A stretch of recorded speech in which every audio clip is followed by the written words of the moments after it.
অনেকগুলো বড় বড় আমি বলবো যে ঘটনা ছিল।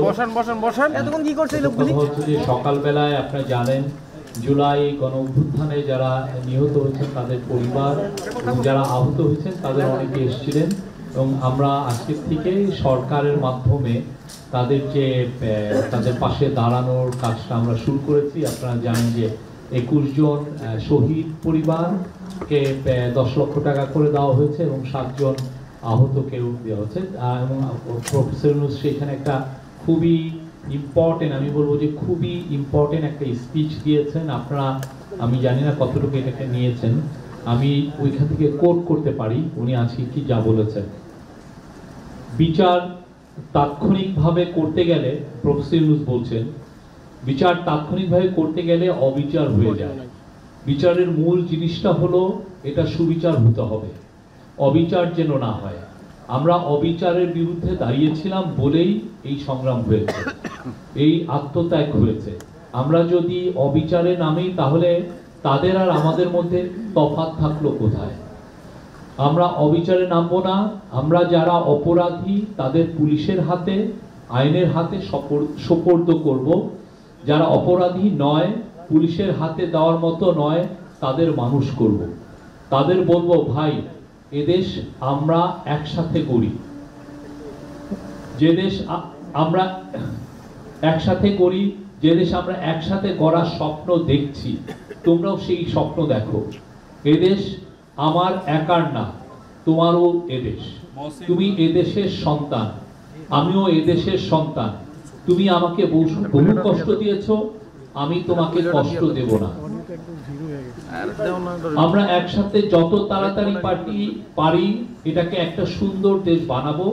যারা অপরাধী তাদের অবশ্যই বিচার করতে হবে, যারা অপরাধী নয় তাদের সৎ পথে নিয়ে আসতে হবে। সারা দেশে সহিংসতার বিরুদ্ধে সবাইকে সজাগ থাকতে হবে। মারামারি করতে থাকলে দেশ এগোবে না, তাদেরকে কৃতকর্মের জন্য ক্ষমা চাইতে হবে, তাহলে জাতি হিসেবে আমরা এগোবো। খুবই পাওয়ারফুল এটা, আমি বলবো যে ওনার তরফ থেকে একটা খুব পাওয়ারফুল মেসেজ অফ রিকনসিলিয়েশন। আমরা আমাদের সোসাইটিতে যাতে এক ধরনের সবাই মিলমিশে থাকি। অবশ্যই যারা আইন হাতে তুলে নিয়েছিলেন, যারা ক্রাইম করেছে, যারা এই জুলাই গণহত্যার সাথে জড়িত বা তারও আগে যারা গুম খুনের সাথে জড়িত, করাপশনে, তাদের তো বিচার হবে। কিন্তু বাংলাদেশের ভাস্ট মেজরিটি মানুষ তারা আসলে শান্তিপূর্ণ একটা পলিটিক্স করতে চান। আমরা চাই সেই পলিটিক্সের পরিবেশটা শুরু হোক, এবং আপনি জানেন সেই আলোকেই এই 15ই আজকে একটা ডিসিশন হয়েছে, 15ই ফেব্রুয়ারি কনসেনসাস কমিশন, ঐক্যমত্য কমিশনের প্রথম মিটিংটা হবে পলিটিক্যাল পার্টিগুলোর সাথে।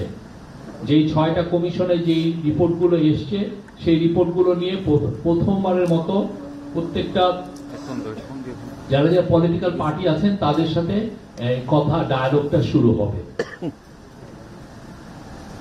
আজকে বিএনপির 3 জন নেতা এসেছিলেন প্রফেসর ইউনূসের সাথে দেখা করতে। তারা হলেন মির্জা ফখরুল ইসলাম আলমগীর, সেক্রেটারি জেনারেল, সালাউদ্দিন আহমেদ এবং মেজর হাফিজউদ্দিন আহমেদ। তাদের আসলে মূল বক্তব্য ছিল তারা এই যে কিছু পরিস্থিতি উদ্ভব হয়েছে সে আলোকে দেশের পিস এন্ড স্ট্যাবিলিটির ব্যাপারে জোর দিয়েছেন। তারা বিচার কাজ যাতে খুব দ্রুত হয়, যারা এই অন্যায় অত্যাচারের সাথে জড়িত ছিলেন তাদের বিচার কাজ যদি খুব দ্রুত হয় সেগুলোর জন্য বলেছেন।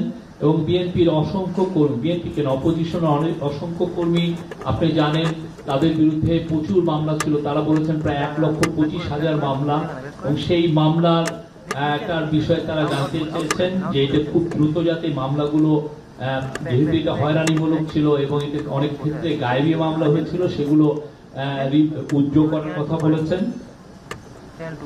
আর এই অপারেশন ডেভিল হান্ট শুরু হয়েছে, তারা বলেছেন যে এখানে যেন কোনো হিউম্যান রাইটস এর কোন রকমের কোনো ভায়োলেশন না হয়।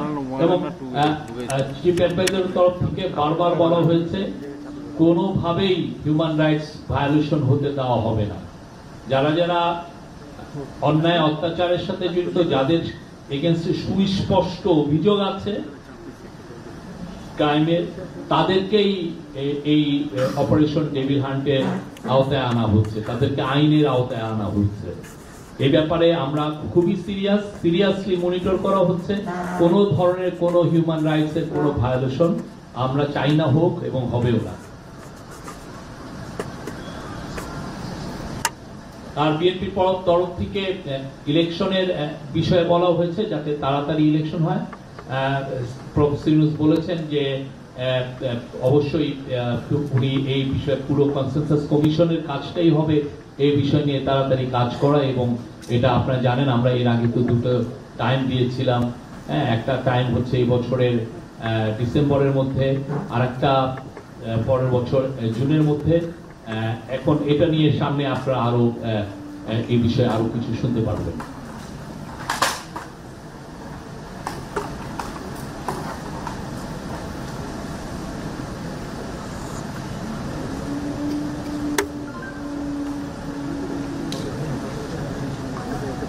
এগুলোই ছিল আজকে মেন। আর ওইখানে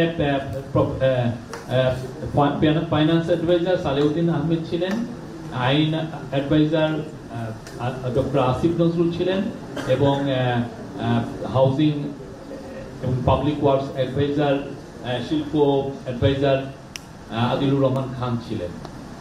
তারা এই কথার সময় ছিলেন এবং তারা বিশেষ করে আসিফ নজরুল বলেছেন যে খুব দ্রুত মুভ নেওয়া হচ্ছে যে এই গায়েবী মামলাগুলো কিভাবে যত তাড়াতাড়ি সম্ভব উইথড্র করার জন্য। এবং গায়েবী মামলার এটা ডিলে হওয়ার মূল কারণটা ছিল, উনি বলেছেন যে যারা যারা পিপি ছিল, পাবলিক প্রসিকিউটর, সারা দেশে অনেকে পালিয়েছিলেন, ফলে এই কেসগুলো আসলে অতটা এগোতে এই বিষয়ে মনিটর করা হয়নি। তবে খুব দ্রুত এই বিষয়ে আমরা আরো সুনির্দিষ্ট কিছু মুভ নিব। এই ছিল আজকে। আরো যেটা ছিল যে স্ট্যান্ডার্ড চার্টার্ডের গ্লোবাল সিইও এসেছিলেন, উনি বাংলাদেশের হয়ে, প্রফেসর ইউনূস বলেছেন যে বাংলাদেশের হয়ে যেতে কাজ করেন। আচ্ছা, আরেকটা বিষয় হচ্ছে তারা বিএনপির তরফ থেকে পূর্ণ সমর্থন, যে রিফর্মের ব্যাপারে পূর্ণাঙ্গ সমর্থন দেওয়া হয়েছে। তারা বলেছেন আপনারা রিফর্ম করবেন, এটা আমরা চাই, আমরা সব কমিশনের প্রস্তাবনা দিয়েছি, আমরা আপনাদের সাথে আছি। এই তারপরে আয়ারল্যান্ডের যিনি বাংলাদেশকে ফুল সাপোর্ট দিয়েছেন, আয়ারল্যান্ড আপনি জানেন ইউরোপের one of the richest country. আর ছিলেন আমরা কানাডার মিনিস্টার একজন আসছিলেন, সেখানে প্রসঙ্গক্রমে বেগম পাড়ার কথা আসছে। ওইখানে কানাডায় আপনি জানেন যে প্রচুর টাকা সাইফন হয়ে চলে গেছে, সেটা কিভাবে আমরা ফিরে নিয়ে আসতে পারি সেটার বিষয়ে কথা হয়েছে।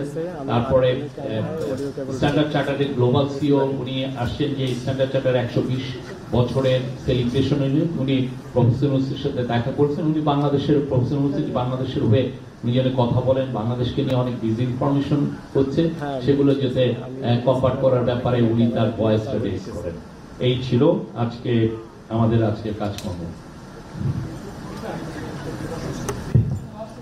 একটা বিষয় বলেছেন আজকে জাতীয় নির্বাচন কমিশনের কথা হয়েছে, সেখানে প্রধান উপদেষ্টার পক্ষ থেকে বলা হয়েছে আগামী ডিসেম্বরের মধ্যে নির্বাচন হওয়ার ব্যাপারে উনি আশ্বাস দিয়েছেন। আসলে বিএনপির পক্ষ থেকে কি দাবি করা হয়েছিল আর প্রধান আমাদেরকে কি বলেছেন জাতীয় নির্বাচন ইস্যুতে? আরেকটা হচ্ছে স্থানীয় নির্বাচনের বিষয়টা বলেছে, বিএনপি বলেছে যে জাতীয় নির্বাচনের আগে স্থানীয় নির্বাচন তারা মানবে। স্থানীয় নির্বাচন নিয়ে তেমন একটা কথা হয়নি। জাতীয় নির্বাচনে ওনারা তো চাচ্ছেন যত তাড়াতাড়ি সম্ভব, এই ডিসেম্বরের মধ্যেই চাচ্ছেন। তো আমাদের তরফ থেকে চিন্তা ভাবনা হচ্ছে এই বিষয়ে কাউন্সিল অফ অ্যাডভাইজার আছেন, তারা দেখবেন যে যখন কোনো এই ধরনের কোনো ডিসিশন হয় আপনারা জানেন। তারপরে নিতেছি আমাদের লেভেল কটলেস মিলে গেছে, আমি আরেকজনের ক্যামেরায় অডিও কেবল দিকে দিয়ে তারপরে নিতেছি।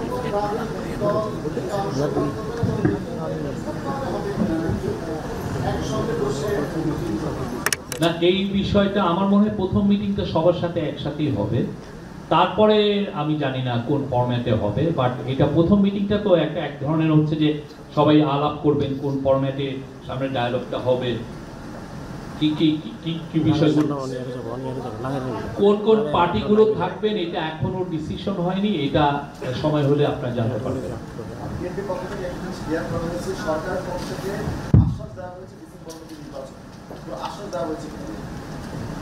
এটা আমি তো বললাম, আমি একটু আগে ওনাকে যে কথাটা বললাম, ঠিক এর বাইরে আসলে আমাদের বলার কিছু নাই।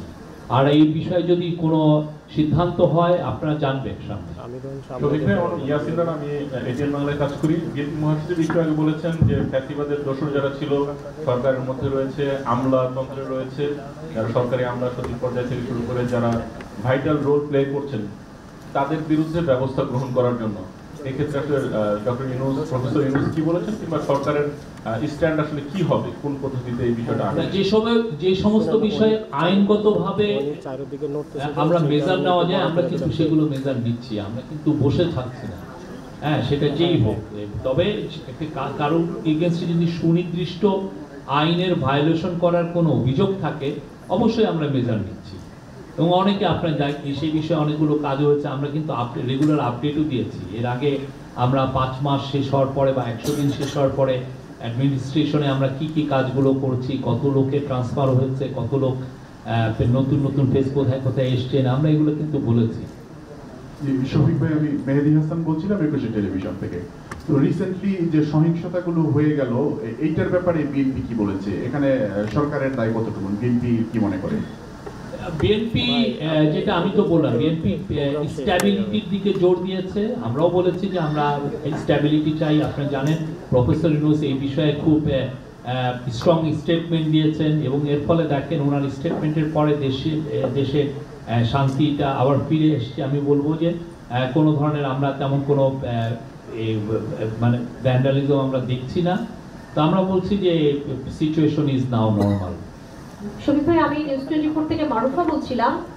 আর হ্যাঁ, বিএনপি শেখ হাসিনাকে এটা ব্লেম করেছেন যে পতিত স্বৈরাচার, উনি এই বিষয়গুলো ইনস্টিগেট করছেন, এবং এটা এই পুরো বাংলাদেশকে ইনস্ট্যাবিলিটি করার, এখানে ক্যাওস এবং ইনস্ট্যাবিলিটি তৈরি করার পিছনে তারই মুখ্য ভূমিকা।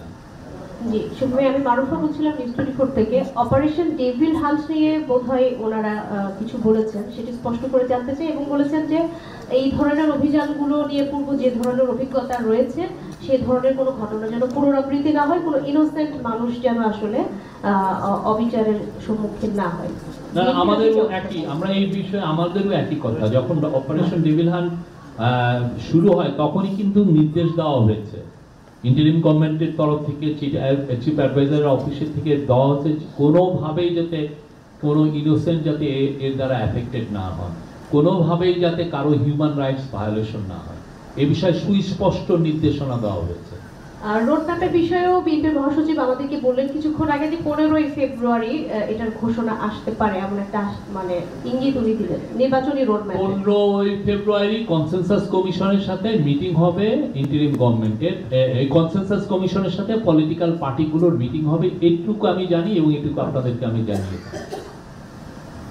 শফিক ভাই, আমার নাম মইনুল হক, আমি নিউএস থেকে বলছি। আমাদেরকে বিএনপির মহাসচিব একটু আগে বলেছেন যে রিসেন্টলি সারা দেশে যে হামলা এবং ভাঙচুরের কিছু ঘটনা ঘটেছে, সে বিষয়ে উনি বলেছেন যে আইন শৃঙ্খলা রক্ষাকারী বাহিনীর সামনে এগুলো ঘটেছে এবং সরকারের দায় এড়াতে পারে না, এবং এইটা একটা অস্থিরতা তৈরি করছে। এবং তারা যে লিখিত ইয়েটা সরকারকে দিয়েছে, সেখানে বলছে যে সরকারের যথাযথ পদক্ষেপ গ্রহণে মুশকিল দেখাতে ব্যর্থ হচ্ছে, এ কারণে গণ অভ্যুত্থানের আকাঙ্ক্ষা ম্রিয়মান হতে শুরু করেছে। এই ব্যাপারে আপনারা? সরকার যথাযথ মেজার স্টেপ নেওয়ার কারণেই আপনি দেখেন কালকে বা আজকে আপনার কোনো ধরনের কোনো শুনেছেন যে কোথাও কোনো অ্যাটাক করেছে। আমরা তো মেজার নিচ্ছি, আমরা দেশের মানুষের সিকিউরিটির ব্যাপারে ফুল হাইলি কনসার্ন। আমরা প্রত্যেকের সিকিউরিটি এনশিওর করা, এটা আমরা প্রতিজ্ঞাবদ্ধ, সেটা আমরা করছি।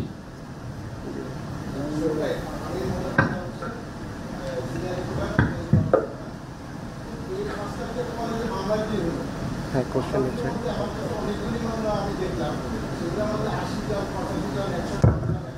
আর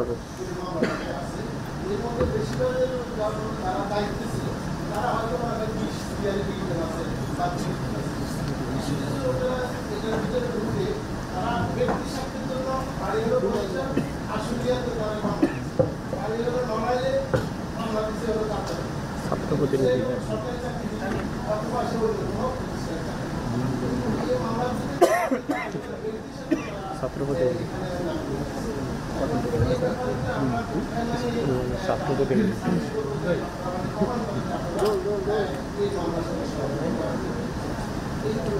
না, কোনো মামলার কারণে কেউ হয়রানি হোক এটা আমরা চাই না।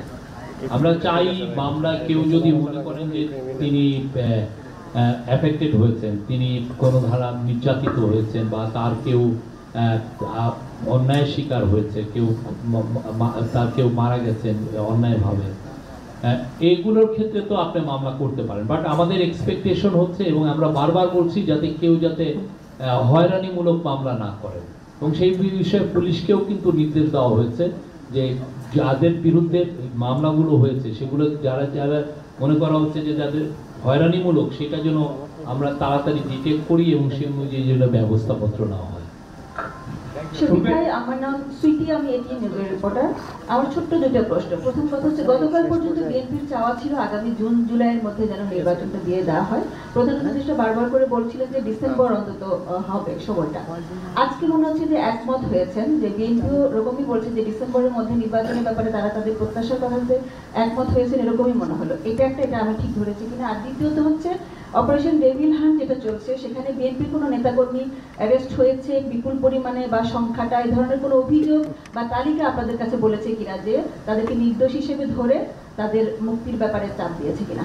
না, এই বিষয়ে কোনো আলাপ হয়নি। বাট দুই পক্ষের তরফ থেকে একটা বিষয় বলা হচ্ছে যে কোনো ইনোসেন্ট ব্যক্তি যাতে এর দ্বারা হ্যারেস না হয়, অ্যাফেক্টেড না হয়, সে বিষয়ে আমরাও সব আমাদের ইন্টারিম গভর্নমেন্টের তরফ থেকে সিকিউরিটি মানে আইন শৃঙ্খলা বাহিনীকে নির্দেশ দেওয়া হয়েছে কারোর জন্য হিউম্যান রাইটস ভায়োলেটেড না হয়। আর ইলেকশনের কথা বললেন আপনি, ইলেকশনের ডেটের আগেই তো প্রফেসর মিস দুইটা ডেট দিয়েছিলেন, একটা হচ্ছে ডিসেম্বর আর একটা হচ্ছে জুন। এখন যদি সমস্ত পার্টি মিলে বলে যে না আমরা ডিসেম্বরেই চাই, তো সেক্ষেত্রে সেটা উনি তো বলেছেন, ওনার এমন না যে উনি একটা জায়গায় স্টিক করে আছেন যে না আমি জুনেই করব, এরকম তো আর উনি বলেননি। এটা হচ্ছে পলিটিক্যাল পার্টিগুলো কি এক্সপেকটেশন, তারা কি চায় সেটার উপরেই মূলত এটা ডিপেন্ড করবে। অর্থাৎ বিএনপি আরো 6 মাস সময় ধৈর্য ধরতে রাজি আছে, কারণ এটা আপনি বিএনপি কে প্রশ্ন করবেন। ঠিক আছে, ধন্যবাদ। আজকে বইমেলাতে একটা স্টলে ভাঙচুর হয়েছিল তসলিমা নাসরিনের বই রাখার অভিযোগে, এটাকে আপনারা করবেন? আমি এই বিষয়টা আমরা জেনেছি এবং এই বিষয়ে আমরা অলরেডি বাংলা একাডেমির সাথে কথা বলেছি এবং বাংলা একাডেমির সাথে আমরা বলেছি যে এই বিষয়টা খুব দ্রুত আমাদেরকে জানাতে, কি ঘটনাটা কি হয়েছে, বিকজ ঘটনাটা বেশিক্ষণ আগে ঘটেনি, ফলে ফুল যে বিষয়টা আমরা এখনো জানি না। বাট আমরা তাদেরকে বলেছি যে খুব দ্রুত এটা জানার বিষয়ে। বইমেলা খুবই একটা পবিত্র জায়গা এবং আমরা সেটার পবিত্রতা রাখতে চাই। শরীফ ভাই, আমি মাহফুজ সাদি, এইদিকে আমি আমার দেশে কাজ করি। তো ওই যে প্রাথমিকের শিক্ষকদের বিষয়ে আসলে কি আলোচনা আপনি চেষ্টা করেন? আজকে এই বিষয়ে কোনো আলোচনা হয়নি।